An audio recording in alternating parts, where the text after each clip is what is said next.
She called the cops on me in my own lobby, but I hit record. By the next day, the HOA president was the one facing consequences. It was early afternoon. The lobby was empty, except for me and a few neighbors coming and going.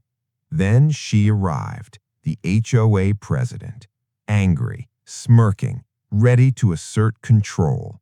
She accused me of violating community rules and threatened to call law enforcement if I didn't comply with her demands. I stayed calm. I didn't argue. I quietly opened my phone and started recording. She leaned closer, voice rising, pointing at me, repeating threats, fines, eviction attempts, and complaints that were all baseless. Then she called the cops. By the time they arrived, I had every word documented. Her threats, her intimidation tactics, her blatant overreach, all on video. Officers reviewed the footage. They asked questions. It became clear the HOA president had no legal authority to demand action, issue threats, or involve law enforcement over petty rules. Neighbors who had quietly watched the encounter unfold started asking questions. Phones came out. Cameras recorded the confrontation from multiple angles. Within hours, news spread across the community. Residents were outraged that a leader had abused power in their own lobby.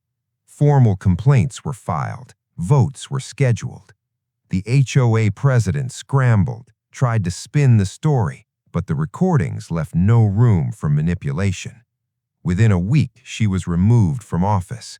Board members distanced themselves. Community meetings changed tone. Neighbors now approached me openly, asking how I handled it so calmly and effectively.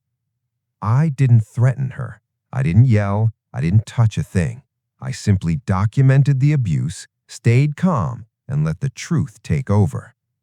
She tried to wield power like a weapon. Now the same people she tried to intimidate are holding her accountable, and the community has regained control. Authority doesn't come from fear. It comes from courage, evidence, and strategic patience. I am Liam, and trust me, the next HOA story is even worse. Subscribe now.